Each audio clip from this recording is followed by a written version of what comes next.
What's good, family? Welcome to another episode of Road Lamb Live. We are here talking about creativity, connection, and culture. I got my man Eastin DeVerna here once again. How you doing, Eastin? How you feeling, man? I'm good. I'm good, bro. Thanks for having me on again. Really Yeah, for appreciate it. It's sure. good to see you. Man, good to see you too, brother. We are going to talk about his recently launched Kickstarter for his novel called Lux. We're going to get into that a little bit later, but I love to start off with my question. What is inspiring you right now? What are you reading? What are you listening to? What are you watching? What's happening? Okay. So what am I reading? Right now I'm reading a couple of different things. I don't know why I do that to myself, but I like to I like to bounce back and forth. So one book I'm reading is called Near to the Wild Heart. It's by an author named Clarice Lispector, and it's a really um, interesting novel.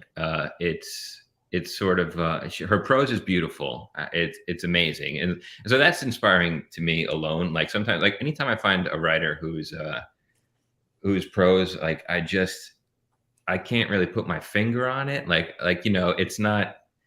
Um, it's not like contemporary or common, but she certainly has her own type of style, and I just love it. And so I love to learn from it, like to slow down and see what she's doing, kind of thing. So that's Yeah. one book I'm reading.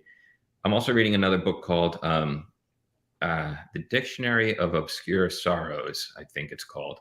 And that's a little bit of a different book because it is an actual dictionary, but the words in it are made up. And so Oh, they're made up words for, and the definitions are for things that we don't have words for, at least in the English language.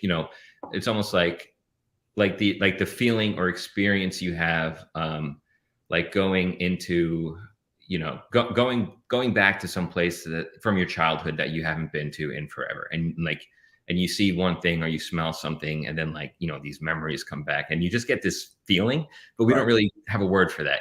So the author just created these words for it. So Yeah. that's a cool book, like to just read a couple of them at night, like before bed, if you don't want to be heavy into a narrative, Right. or something else, just to unwind. So that's cool.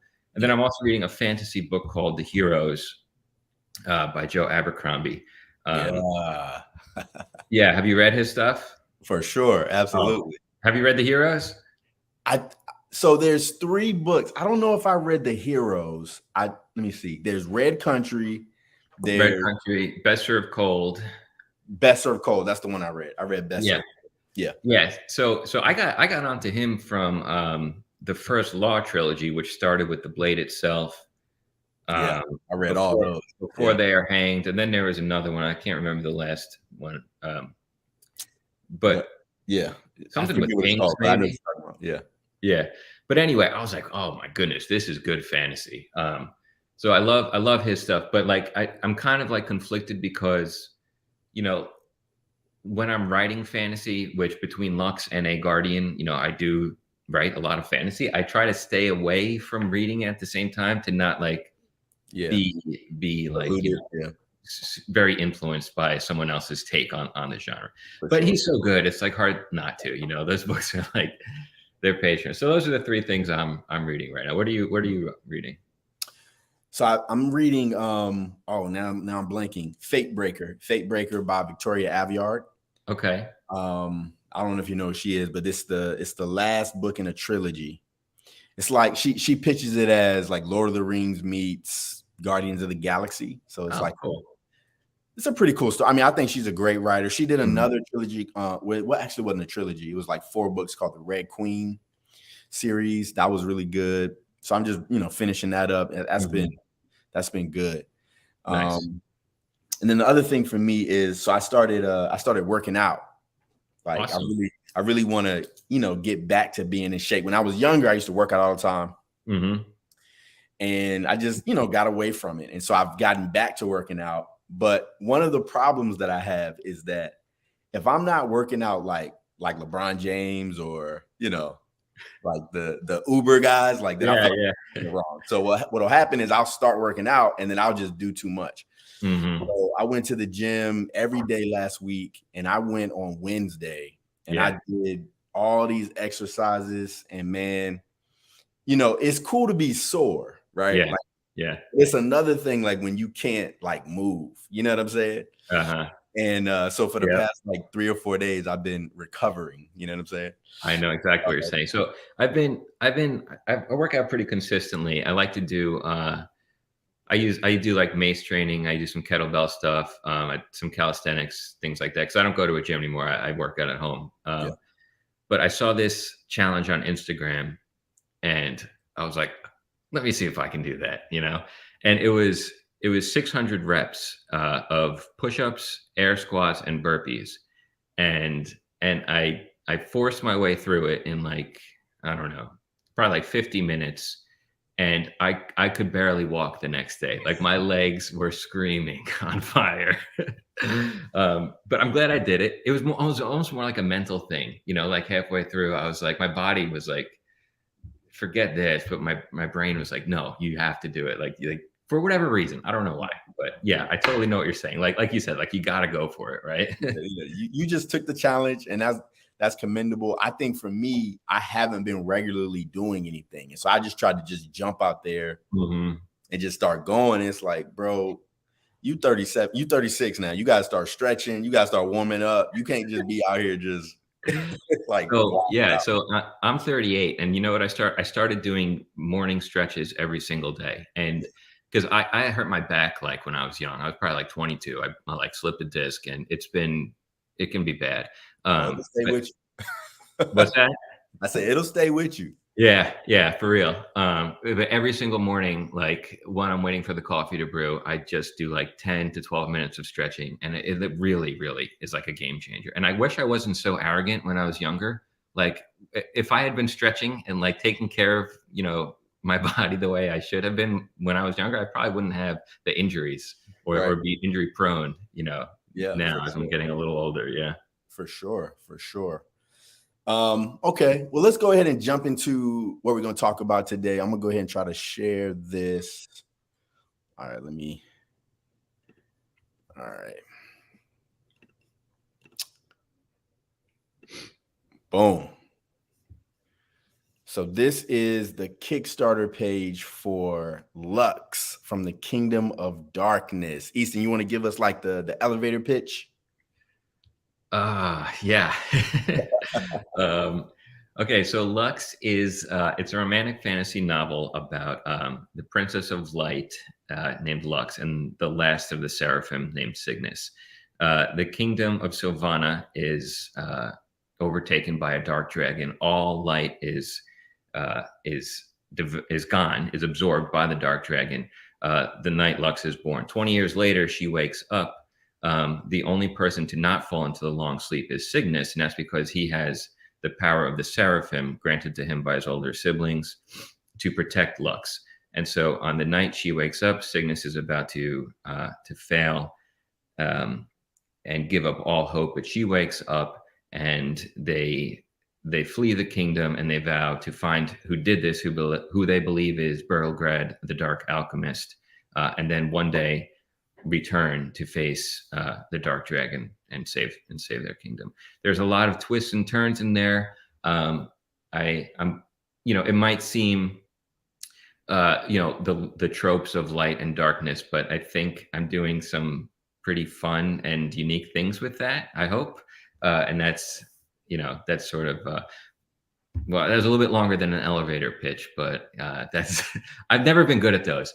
Anytime like I'm at a con at a table and someone's like, hit me with the pitch, I'm like, oh, well, Right. I promise you I wrote this book and I know what it's about. If you have like 10 minutes, let me tell you about it. Yeah, for sure. Well, there was no, you didn't have like a set way you had to say it. That was just the, however you wanted to say it. I think that worked. So well, let me ask this question first. What draws you to the fantasy genre? Like, because I know I've been reading A Guardian. I see this novel coming out. It gets me super excited. Yeah. I always wonder what brings people to that genre. That's a good question. I mean, so I've thought a lot about that. And I think a lot of it has to do with I guess with escapism a little bit, at least for me, because when I got into fantasy, I was very young, and I was reading the Redwall books and Lord of the Rings, and the Yeah. Chronicles of Narnia. Um, and those helped me through times when my parents were splitting up. That was like the first time I was ever exposed to death with, I think my aunt died very young. I remember being in the hospital and like clutching my little book of Redwall, like reading it in the courtyard because I couldn't understand what was going on. Mm. Um, so for me, it's a little bit of that, but then, and maybe it still is because it's like what I like, it's what I like, and it's sort of, it's a way for me to turn off the real world and get lost completely in this other universe, in this other world with different races and there's magic and all kinds of cool things. And I love that part of it. But that's like the window dressing of it. And I love fantasy because I love those things. I love all of that. But I really like books like we were talking about with Joe Abercrombie, where the characters are very real, right? Yeah. Like it's like you wouldn't think they're relatable, but like the way that they react to things and deal with things is like, oh my gosh, like they're very human. And so that's what I kind of try to do in my fantasy as well. Create like a really fun world that looks beautiful, that's a little bit scary and mysterious, that people can get lost in and forget about the real world and their problems, but then also try and learn a little bit about themselves by reading or seeing some of themselves in some of these hopefully very human characters, even if they're a wolf queen or a princess of light or an angel or something like that. Right. For Yeah. sure. For sure. So I heard you talk about, I think you said you started writing this story for your wife. Yeah. What was the inspiration to, I guess, one, start writing the story? Like, how did that come about? And then two, what were the inspirations as you were building the world? Yeah. I started it about 10 years ago, which was Wow. soon after we got married.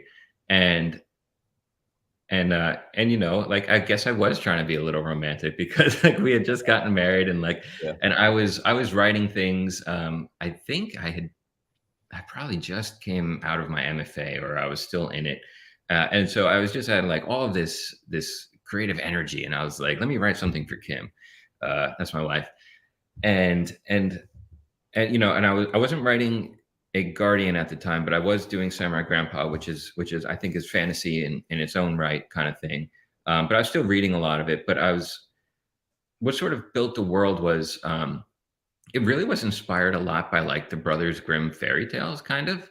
And the original version of the manuscript is very different from what it is today. And it was written almost in short, like little chapters and snippets, kind of like the way the Brothers Grimm's fairy tales are. Yeah. Yeah. And so that was sort of an inspiration there. But then I was also like, thinking about things that I love from other fantasy books, and I don't know, like Sleeping Beauty definitely was like I always found that to be like a very interesting story, like as a kid. And then like even like with Kim, like we love to watch like some of those old movies and things like that. And like it's just like so mysterious, especially like when the kingdom does sort of like fall into that darkness or that sleep kind of thing. Yeah. Yeah. And so I was like, you know what, I have some cool ideas. And then we've talked about this before, like I'm a pantser, so I don't really outline my plots. And I was like, let me take some of these inspirations and start building this story. And it was sort of like, at first it was pretty much kind of just going to be for her. And it was kind of like, oh, this is you and me in a book and we're doing this kind of thing. And then it just grew. It took on a life of its own. And I printed out some of it because I've been working on it slowly in between other books over the years. And I printed out like a stack of like 75,000 words to give to Kim for Christmas one year because she was like, hey, what's going on with Lux? And I was like, I promise I'm still working on it. And then she was like, why don't you just put this out there? Like this clearly has grown into something way bigger. Like put it out there, go publish it. And so here we are today. Yeah. Yeah. Yeah. So how long ago did she say that? Did she say like, let's get it out there? That was maybe 2 years ago. Okay. Okay. Yeah. And I was like, it's not quite there yet. I still have a bit of a ways to go. And then so yeah, I'm still working on a couple other books, but always Lux in the background. Like sometimes I would use I would use Lux as a warm up. I would just be like, okay, I'm going to sit down in the morning before I write a Guardian or Samurai Grandpa 2. I'm just going to write, 500 words of Lux and Yeah. just get the juices flowing kind of thing. Yeah, for sure. For Yeah. sure. So if you're just joining us, down on the bottom ticker is the link to the Kickstarter for this novel that we're talking about called Lux. I'm gonna put this back up here so we can get another look at this. And I don't know where my screen. Oh, there we go. Boom. Okay. I'm getting better with this tech stuff. But yes, so yes, this is Lux. This is the Kickstarter campaign. A little over halfway to the goal. That's pretty dope. Well, you launched yesterday, right? Was it Yes. yesterday? Yeah. So it's looking good so far. Yeah, I'm excited. Yeah.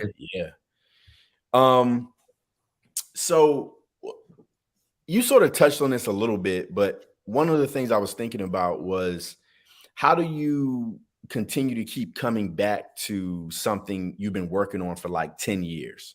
Like, how do you keep that motivation for it, that fire for it? You know what I'm saying? Yeah. Sometimes it's tricky. And this might sound like a silly answer, but I knew this was something I started for Kim, and that alone, and I have to see through. It's kind of like doing that silly workout challenge, right? Like this is something I told my wife I was going to do for her, so I have to do it. But one of the things that kept me going, because I have been working on a lot of things since I started this story, I literally have a reminder on my phone, the reminder apps that goes off every single night at 8:00 at night that says write Lux. Wow. For the last 10 years, it's been going off. So like it's even when I haven't been working on it, and there have been stints where I took a lot of time off from it, or like I said, once in a while I would just use it as warm-ups here and there. Every single day I'm like, yep, still gonna work on that, Right. But it's just, and it's a story. I've started a lot of stories that have not seen the light of day. And I love those stories, and maybe they will one day, but I haven't worked on them as consistently as Lux. And I think, again, because I am writing this for someone else to begin with, and I just really love these characters and this world. And there's something like, I kind of feel like I owe it to them too. Like I can't leave them hanging. They have to see for themselves how it's going to end for them, kind of thing. Yeah. What at this point, what are you most proud of about this story?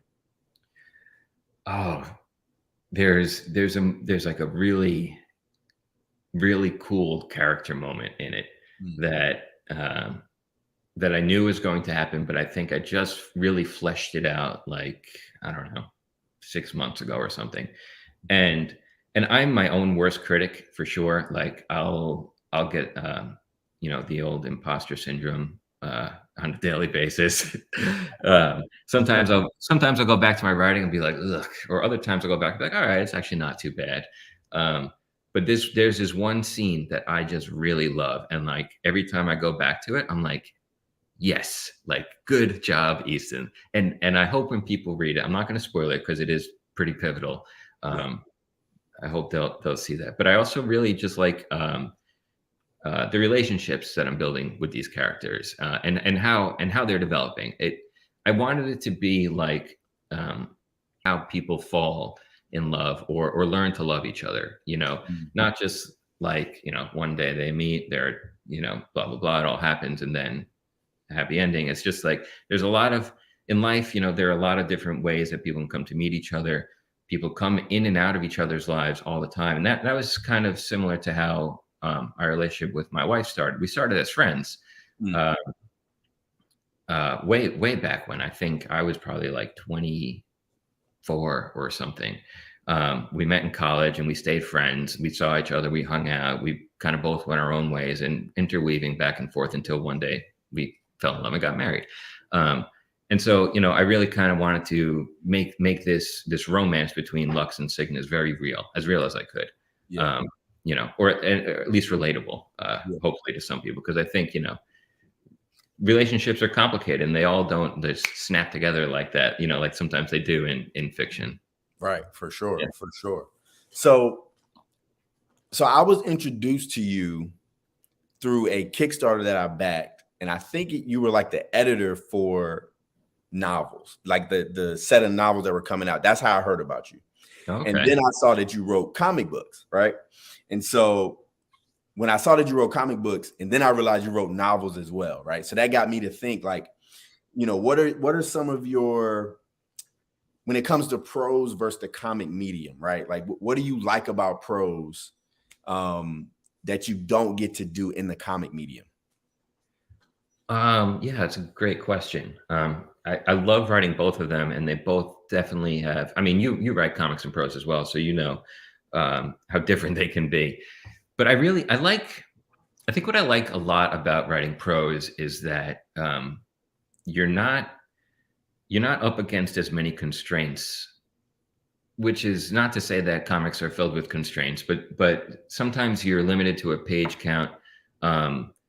Or you might be limited to a panel sequence, but with prose you can spend as much or as little time as you want focusing on as little or big of a detail as you want. You could spend 6 pages talking about a dandelion blowing away in the wind, or something. I mean, you could do that in a comic too, but you have resources to consider, other people's time, to consider, the story itself. Pacing is a little bit different in comics as compared to prose. So I think I like that, and my prose does tend to meander a little bit. I kind of just let it flow, and so I like that, where it can go in any direction. Sometimes it might go too far. Then editing, obviously you have to come and cut it back a little bit, but I do like that you're kind of yeah, it's almost like dropping like a drop of watercolor into like a bowl, and just watching like where do the colors go, kind of thing, Yeah. And I think even when you bring up like comic books and you say, well, not that there's a lot of constraints, but I actually think there are a lot of constraints in comic books. And for me, I like that, like when you have the panels, you have the, you really can't put too many words in a panel, or all the art get covered up. You know what I'm saying? I personally like the constraints of the comic book medium. I love writing prose too, because it can be it feels a little more expansive. Yes. But sometimes I feel like I can get lost in the prose side. It's like, okay, where do I need to stop this? Where do I need to end this? You know what I'm saying? Exactly. Yeah. And so let me ask you this, because this is something I've been thinking about and toying with, and I'm interested to hear your perspective on this. What do you think? This is a little bit of a tangent, but what do you think makes the best ideas for a comic book versus prose? Does that question make sense? Yeah.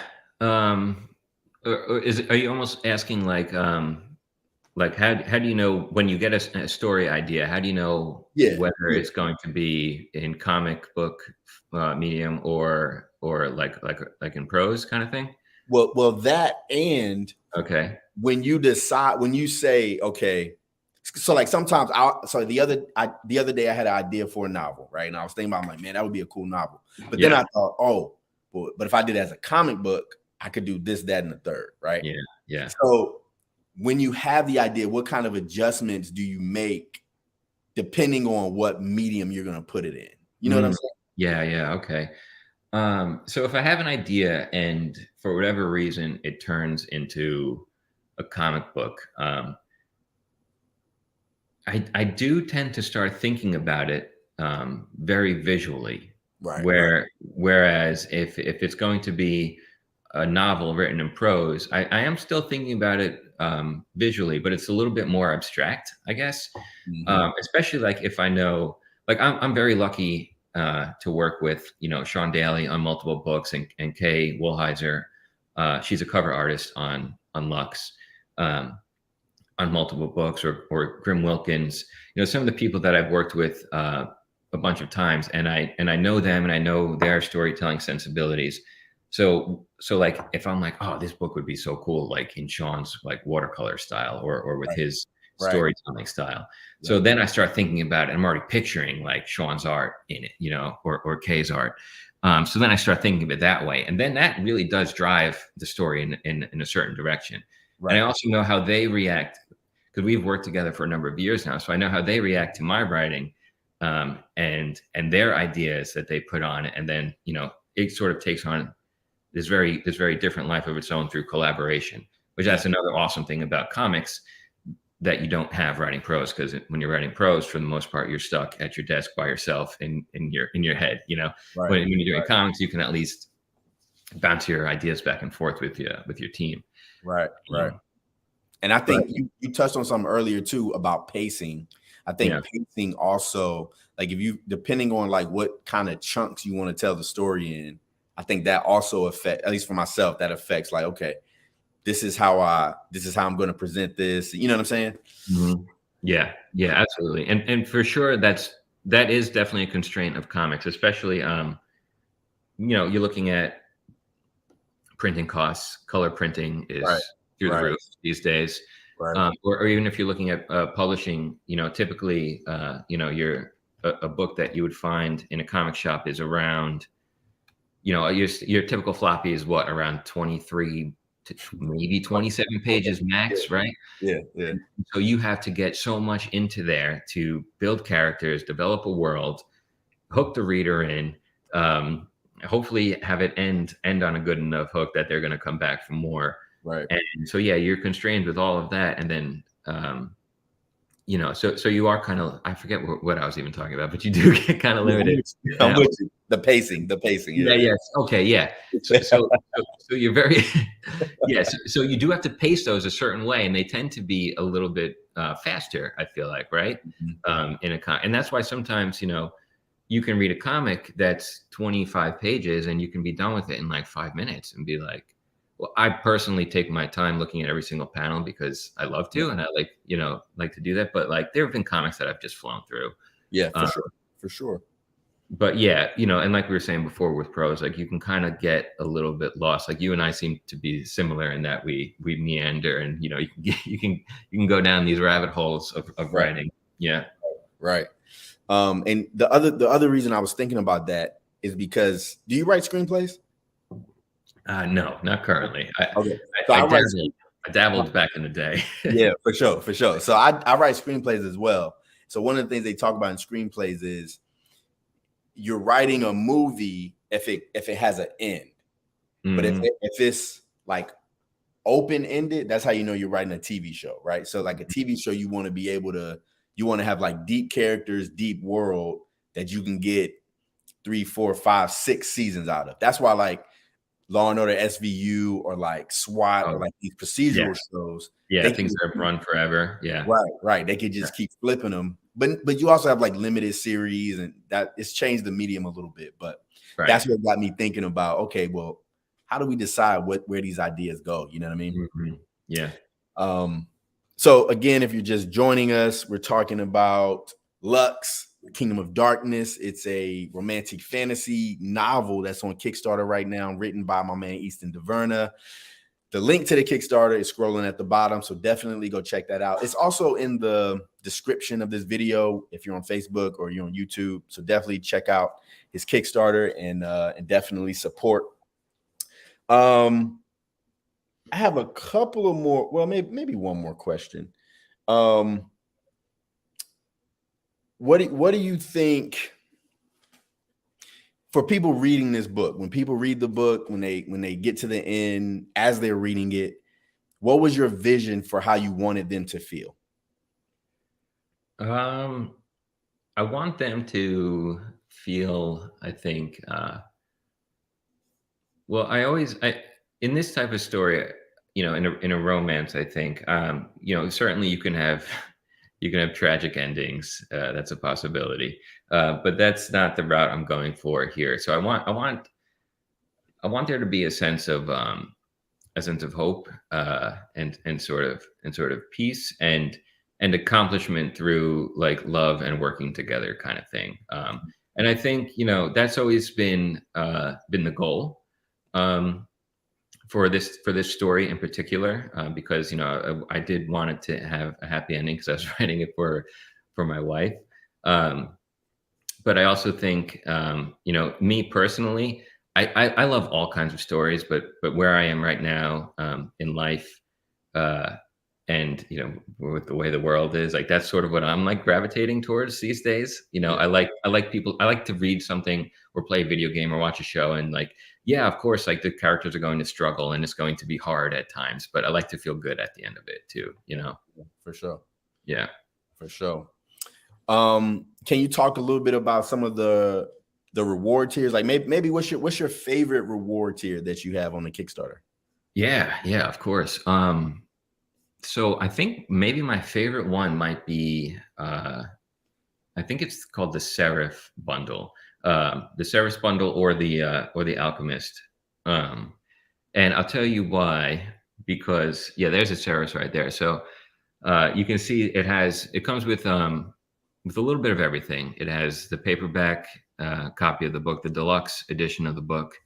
Um, this really cool bookmark of the sword Camcor, which is Cygnus's sword that Kay Woolheiser made.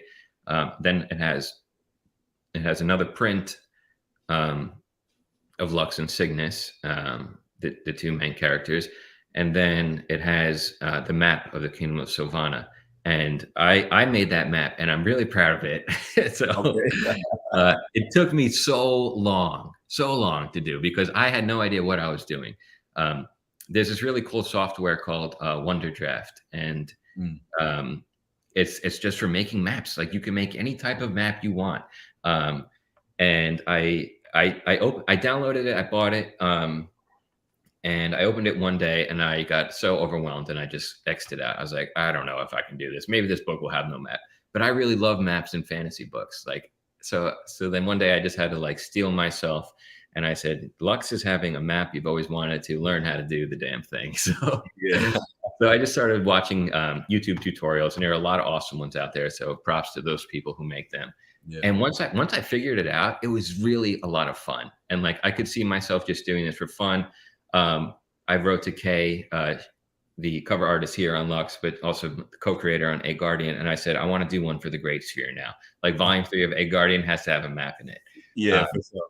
but like it feels like something you can do, like if you just have every time to kill, or you're listening to a podcast, or if you're on a call, like you can just like create a map and have fun with it. So anyway, that's me rambling about the map, but I like this one because it has a little bit of everything. Yeah. And I like to bring my books with me places, but I also like to keep them in good condition. Yeah. So so I'm kind of like, and I usually don't buy two copies of the same book unless like I really love it. But this one, like you have the paperback if you're going on a vacation or if you want to take it in the car, and then you have the deluxe edition if you want to keep it at home and keep it safe, Sure. which is what I like to do. Yeah. And this has the ebook in it too, as well, right? Oh yeah. Yeah. Okay. Cool. And then what was the other one? The Alchemist one you said? Yeah. So the Alchemist has all physical copies as well. So it has what I'm offering in this is there's a lot. It's the ebook, the paperback edition, then there's a hardcover edition, and then there's a deluxe edition. So the deluxe, it not only has like the faux leather cover, the gold foil stamped on that cover as well, but I'm also including some extras in there that aren't going to be in the other ones. There's going to be like a character index. There's going to be some fairy tales based out of the Kingdom of Sylvana, and that's going to be more sort of closer to the original style that Lux was written in, kind of like the Brothers Grimm's fairy tales. Yeah, the vignettes. Yeah, exactly. So it will have that in there, and so it's just a couple little added bonuses in there as well. Yeah, So it's all those different editions that are here. Yeah. Well, that's super dope. I do not remember which tier I back. I feel like I don't know. Thank you, by the way. Yeah, for sure. You already know. But yeah, man, I'm super excited about this. Yeah, I think that's all my questions for tonight. Like I said, I just wanted to, get you on here, spend some time talking about, your Kickstarter and let everybody know what you were doing. I'm excited about it. It's definitely inspiring to see you, putting your work out and making things happen. Is there any last things you want to say about, the project, something that you wish I'd asked you, something that you want to share about it? Let me think. We covered a lot. Something about this project. Not really. I mean, yeah, it's pretty much it's all those things. I really do love this story. It has been a labor of love over the last 10 years, like I said, and I'm excited to have it finally see the light of day and to have some other people excited about it too, which is pretty neat. Yeah. So somebody commented on the campaign earlier about requesting a dust jacket for the deluxe edition. So I'm going to look into that because I do like a good dust jacket as well. So that would have the illustrated cover on top of the faux leather. Right. That's the idea. So you get the best of both worlds because they're both beautiful covers, and why not, right? So I'm gonna try and figure that out and post an update soon. Yeah, that sounds dope. That sounds dope. Well, thanks so much for coming through, Eastin. Everybody, definitely go check out the Kickstarter. Support what he's got going on. It's great storytelling, quality product. And with that, we're gonna get out of here. I love y'all. Thank y'all for showing up. Peace. Thanks so much.